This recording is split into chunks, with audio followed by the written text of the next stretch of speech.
Welcome to It's Margaretly. Hey, babe, I'm here getting ready to do some reading. 30 minutes of reading a day keeps the doctor away. Currently, I'm reading more than one book, of course, but the first one I'm reading is Much Ado About Anne, the Mother Daughter Book Club. Um, I actually it's a series of books, it's like 5 to 6 books in this series. It's about mothers in a small community.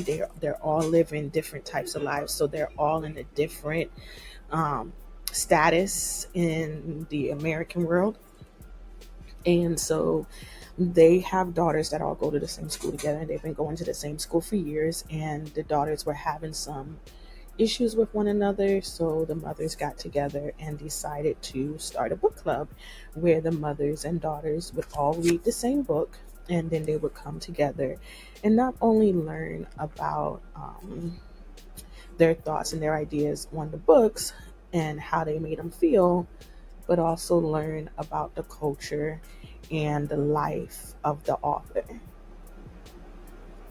Pretty dope, right? I think that's a pretty dope idea that if any mother or daughter team wants to get into something like that, yo, hit me up because I would be so down for starting a real life mother daughter book club. So this is book 2 of the series. There are actually 7. There are 7 books. There's the Mother Daughter Book Club, Much Ado About Anne, Dear Pen Pal, Pies and Prejudice, Home for the Holidays, and air. You were air. I can't read the little stuff that's there. And then there's another one that's extremely too small for me to read. So all the books are here on the back. Um, so this little insight that they give us on the back says this year the mothers have a big surprise in store for Emma, Jess, Cassidy, and Megan. They have invited snooty Becca Chadwick and her mother to join the book club. But there are bigger problems when Jess finds out that her family may have to give up Half Moon Farm. In a year filled with Anne of Green Gables, skating parties, a disastrous mother daughter camping trip, and a high stakes fashion show. The girls realize that it's only through working together, Becca included, that they can save Half Moon Farm. This sequel to the Mother Daughter Book Club by acclaimed author Heather Vogel Frederick captures the magic of friendship and the scrapes along the way, and it will enchant daughters and mothers alike. So this is one of the books that I'm reading.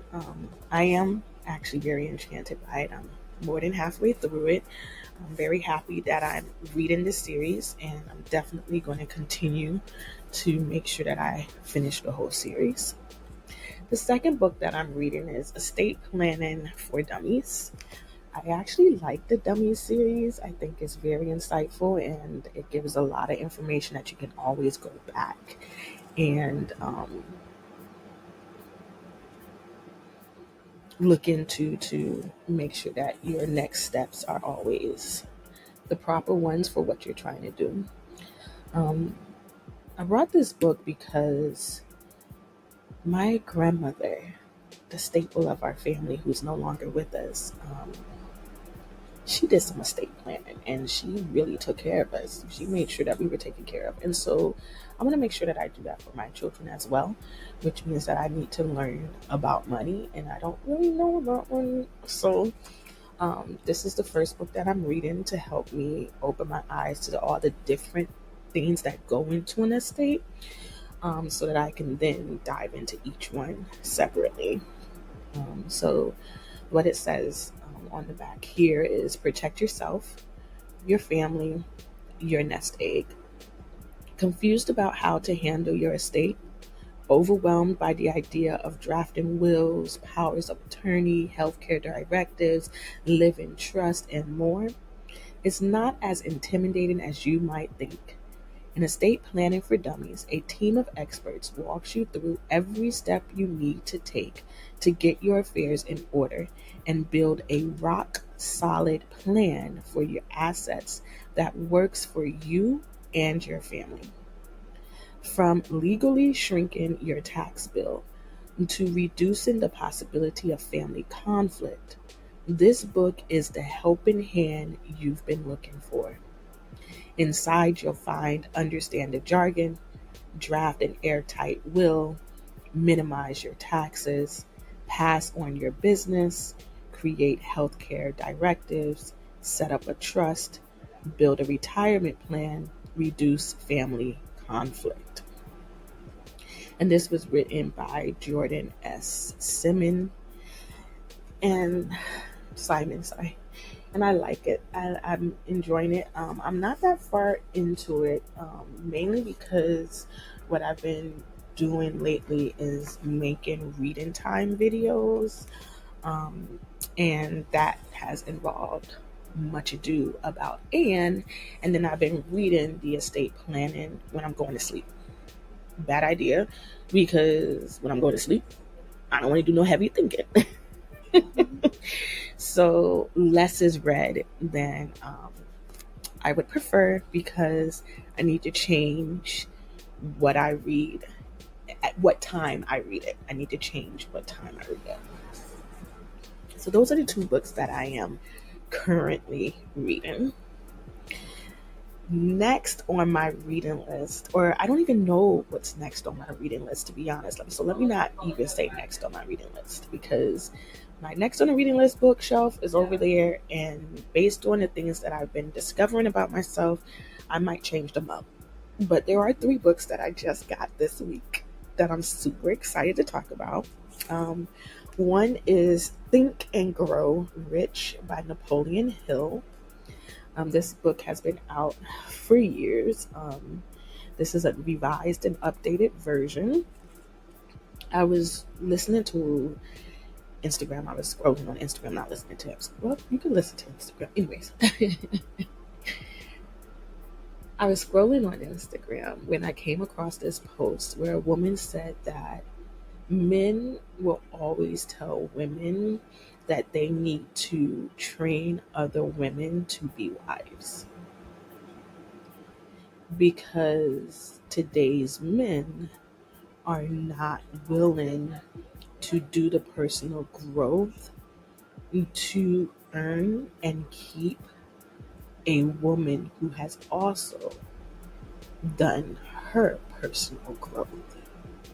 So if a woman is traumatized into believing that her existence is to be a wife and mother, I've been there, then she will never actually take care of her. And by not taking care of her, she comes to the table broken and incomplete, which makes it easier for the man to access her, because he is also broken and incomplete. One of the books that she named while making this statement was Think and Grow Rich, as a powerful tool for women to use to do the self-help that they need in order to be fully healed. It also coincides with estate planning, I believe, generational growth, and the thought process that we need to be having, the mindset that we need to have. And so I went ahead and I brought it. It states the best-selling success book of all time, now revised and updated for life in the 21st century. Every chapter of this book mentions the money-making secret that has made fortunes for more than 500 exceedingly wealthy people whom I have carefully analyzed over a long period of years. The book contains the secret, which has been put to a practical test by thousands of people from almost every walk of life. The secret to which I refer has been mentioned no fewer than 100 times throughout the book. It has not been directly named, for it seems to work more successfully when it is merely uncovered and left in sight, where those who are ready and searching for it may pick it up. If you are ready to put to use, you will recognize the secret at least once in every chapter. I wish I could tell you how you will know if you are ready, but that would deprive you of much of the benefit you will receive when you make the discovery in your own way. Napoleon Hill from the preface. And so, wow, that's my first time reading that. And I want to read the book more now because it's so true. There's so much out there, but in everything that's out there, everything is kind of coded. And if you can't decode it, then you stay where you are. And then once you're able to decode it because you're ready to take in that new lesson, that new thing, then you're like, so that's what y'all were saying the whole time? Y'all couldn't just say it? Like y'all had to code it? Like, why couldn't you just give it to me uncoded, you know? But it's okay. I get it. I get it. I get it. I get it. You're not ready until you're ready. And when you're ready, the code becomes easily decoded. So I get it. But now I definitely think that this might be my next book after I finish the estate planning book. So this might be my next one. The other book that I got, because remember I got 3 books, was the 1619 Project. I got this book because I'm an educator, as you already know. And this new theme in education is DEI training, diversity, equity, and inclusion. And in those trainings, you talk about your trauma. If you are Black, brown, Asian, you understand what I'm about to say right now. In these trainings, we re-traumatize ourselves. And as we re-traumatize ourselves, we discover a lot about what we don't know. What we don't know about ourselves, what we don't know about our families, and what we don't know about history. I'm skeptical of this book because this is also a Hulu movie or series or something. I saw something about it being on Hulu, which and then it's also the winner of a Pulitzer Prize and the New York Times Magazine. And I don't know, I just feel like the agenda of America today is all about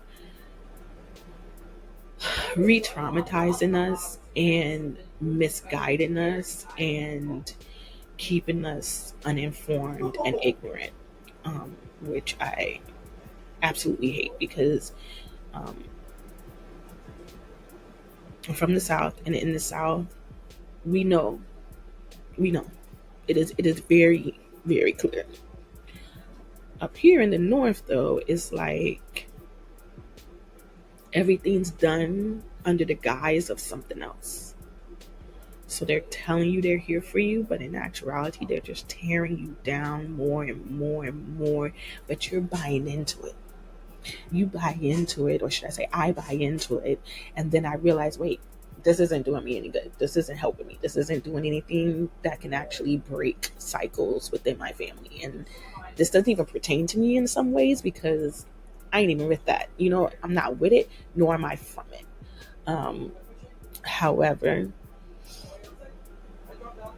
just because you don't trust the information doesn't mean that you don't want to dive into it and dissect it and decode it to fully understand what's really, really being said. And there's so much that I don't know that I'm pretty sure will be hinted at in these pages. I'm pretty sure there will be some history secrets revealed through simple statements that just make me say, Let me dive into that a little deeper. And I've realized that I've learned a lot of truth by just that right there. It sounds good, but let me research that right. And so I brought that book to help me dive deeper into history. I'm not really a history person. I like the storytelling part aspect of history, but I'm not good with names. I'm not good with places. I'm not good with dates. Not my strong suit. That's why I'm an ELA teacher.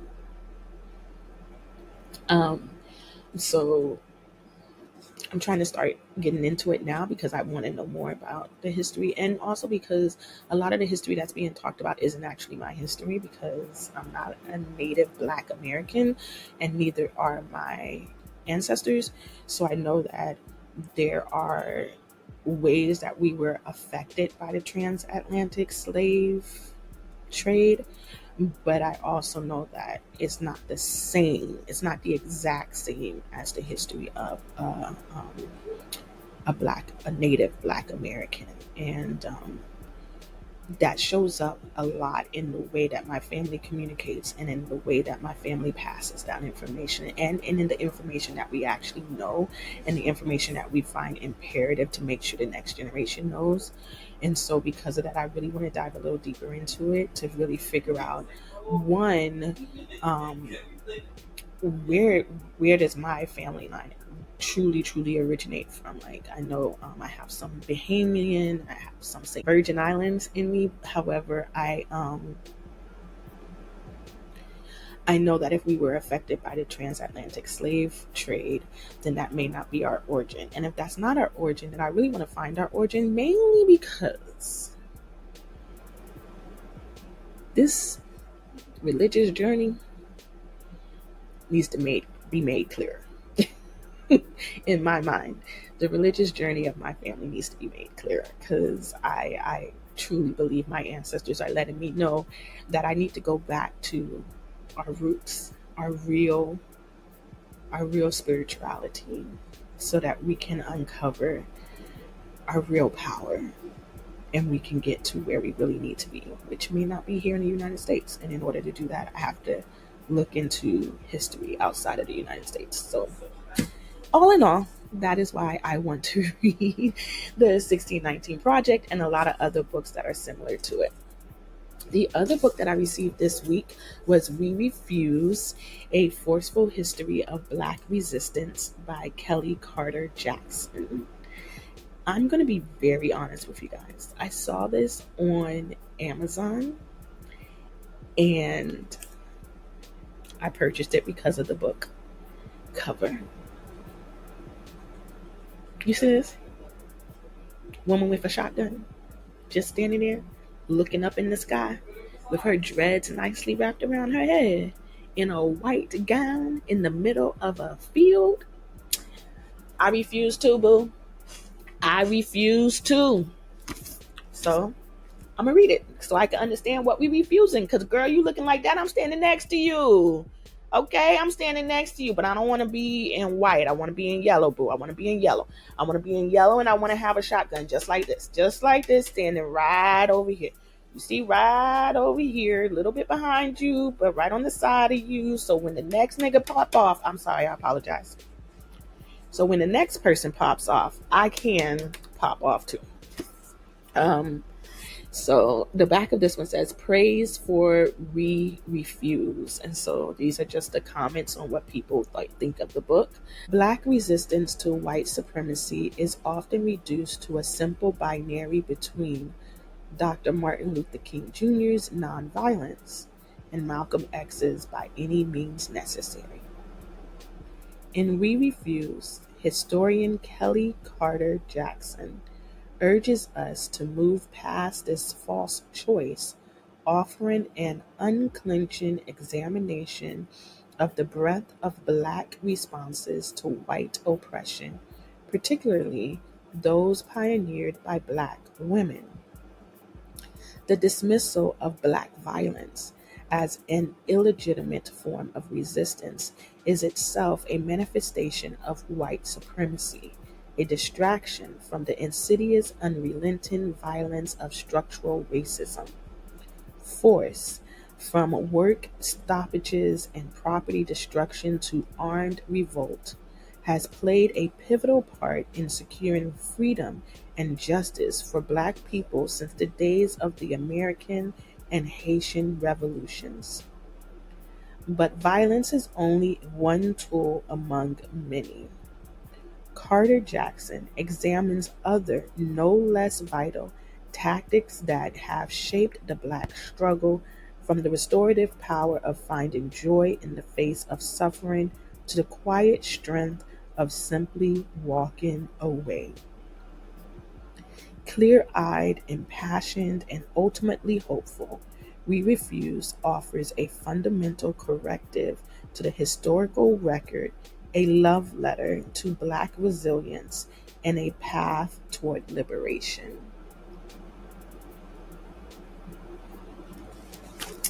I want to read this. This goes hand in hand with what I was saying about the reason why I want to read the 1619 project. So I'm glad I purchased this one. Yeah. So those are some pretty good books. I'm kind of happy I got them. What's on your reading list?